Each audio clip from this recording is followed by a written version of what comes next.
You notice how we smoothly took that right to the next segment? Yeah. Because we were efficient. We were on time. It's almost like we do a radio show, Mike. It's something else. Wow, it is. It's really cool. All right, so let's get to our guest. We have on the line Brenda Perkins, associate broker at Kathleen Gallagher Family Realty. Hey, Brenda. Hi there. All right. Well, hey, it's good to have you on the line and to give us a little bit of your knowledge. I think a lot of people are hearing in the news all the time. They're hearing things like foreclosures and and bad real estate market, and they're hearing things like short sales, which up until probably a couple years ago, the average person never heard the term short sale. For the most part, you are correct. Is that right? It's very rare. We were hearing all this stuff. So I think you're going to tell us about the difference between a short sale and a foreclosure, and the benefits of trying for a short sale before a foreclosure. So this would apply to, I guess, people that are, having some tough times, but also people that are listening that are looking to, purchase a home. Then there's an opportunity for them too. So why don't you go into that a little bit? All right, great. Well, I'd be happy to. First, most important thing that I would like to express is that if people would contact us early, if you know you're running into trouble, if you know you're going to run into complications, even if you haven't missed a month's mortgage payment yet, but you know you're going to because for whatever reason, a medical issue, a job loss, a divorce, contact your realtor or myself, contact a local realtor and start talking to them about what your options are. And it's also not a bad idea to start talking to your bank. What are the indicators? Because sometimes people kind of put these blinders on and they think that they can escape reality. So what are the indicators? What's the trigger? What? I really need to talk to somebody. I don't have to be embarrassed about this. What do you usually see? When is the time to do that? The trigger is the second they don't want to open the mortgage statement. Oh, see, I've never heard it said like that before, and I'm sure a lot of people. So, and the mentally, second they look at that and they are scared to open it because they know they can't pay it, or they know they're going to have trouble with it next month, or they know they were just late last month. Everybody wants to hide from that because it's going to get better. It's going to get better, and obviously that's the hope. But we can't help you unless we get in there soon enough to try to make some options happen before foreclosure. Right. So that's a good example of an indicator. It wasn't technical. No, it's not technical at all. It's that gut instinct that you want to avoid this situation. That's when it's time to pick up the phone and call. So now, what's the big difference between the short sale and the foreclosure? Okay, the biggest difference that it means to any homeowner right now, what people don't realize is depending on who your mortgage is with and how it was written in the beginning, if you get foreclosed on, let's say you owe $200,000 and they foreclose on your house and they're only able to recoup, say, $125,000. People don't think often what happens to that other $75,000. Well, two things happen. One, they can send you a 1099 as if you just made $75,000 because they were unable to collect on it. And two, some banks, again, depending on the mortgage, can have up to 20 years to chase you for that money. Wow. Right. So with a short That's a nice sale, surprise. Hey, you just got taxable income of $75,000. Can you imagine what that would do to somebody's taxes? Suddenly they got to come up with $20,000. And let me tell you something about the IRS. You cannot file bankruptcy on the IRS.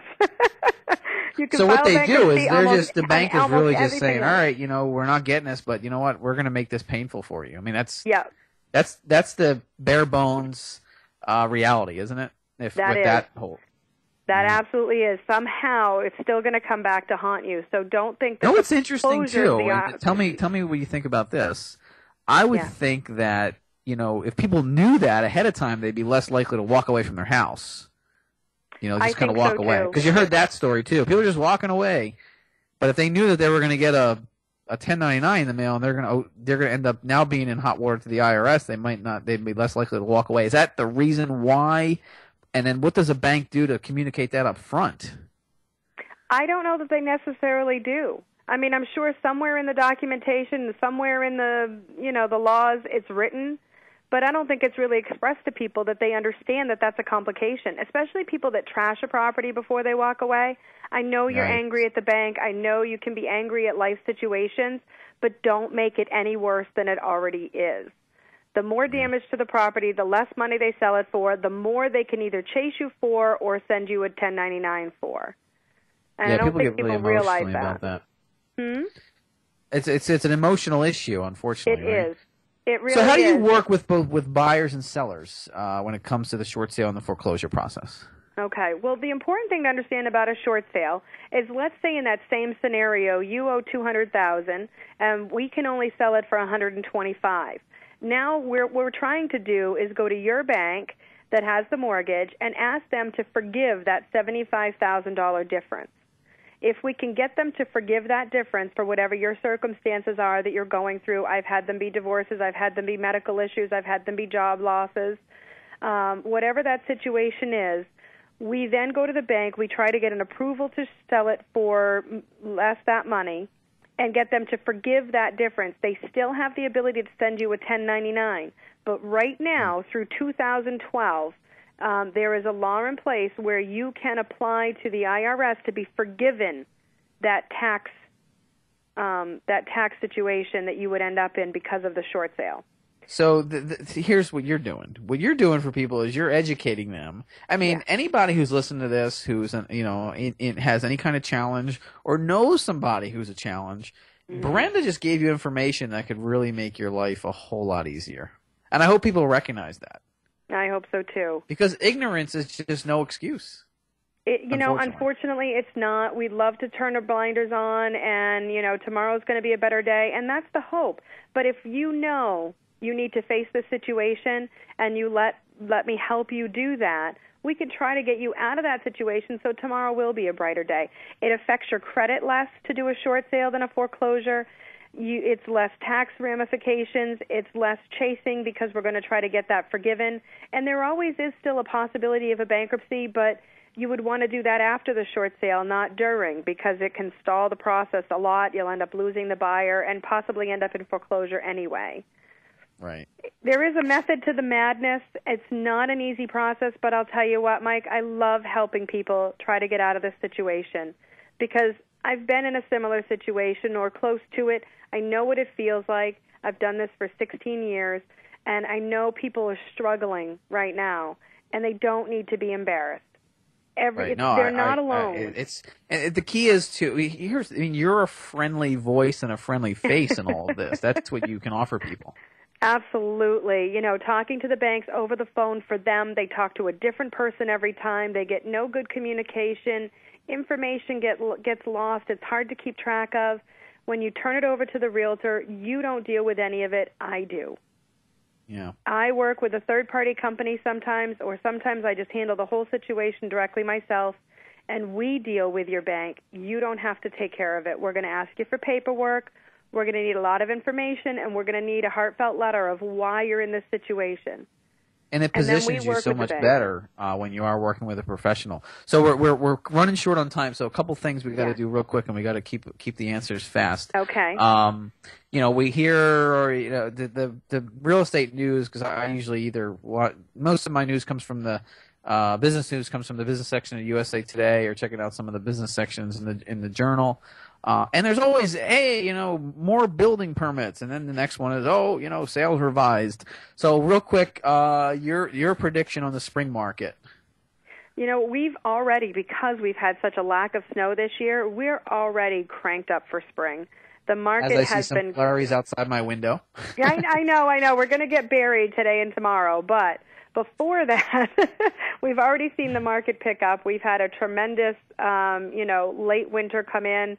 So now the spring market, we really are expecting things to move. It's an incredible time to pick up a property. Okay. If you have job security, it's a great time. Cool. Now let's do this real quick because we do have to run. Sure. So your association with Kathleen Gallagher, I understand that is your mother, and yes, you guys work together. So why don't you go ahead and just say, hey, here's the office, here's the phone number, here's all that stuff. Okay. All right, great. Well, yes, Kathy and I, who is my mother, we have a total of around 50 years of experience together. in the business. I've been at it for 16. Because you're both 25, so yeah. Yeah, that's right. And I can be reached at right directly on my cell phone. You can call me at 603-344-2161, or feel free to visit our website at nhproperty.com. Oh, and by the way, your scannable code, it is done correctly. It does go to a mobile optimized page. I just thought you should know that. Yeah, it goes right to just a search engine. Yeah, which is optimized for mobile. So yeah, good for you. So again, the website is nhproperty.com. nhproperty.com. Oh, you might make some money flipping that domain someday. Who knows? No, you want to keep that nhproperty. We've had it for a long time. We also have New Hampshire Broker, our company name, Concord Homes for Sale, NH. We got a few of them. But awesome, nhproperty.com is the one we market. Cool. All right. Well, hey, it was good catching up with you, Brenda. Appreciate your knowledge and wisdom. And, yeah, George, if you can, we'll send Brenda via email the same link that you send me for the recording so she can go ahead and have some fun with it. Oh, sure. Great. Thank you very much, Mike. All right. Thank you, guys. Take care. All right. Bye-bye. All right, we got to take a break here on The Mix with Mike D on WSMN 1590 AM, Nashua's News and Talk. We'll be right back talking stuff you need to know, a little questions and answers, and a little more fun for you, so stick around.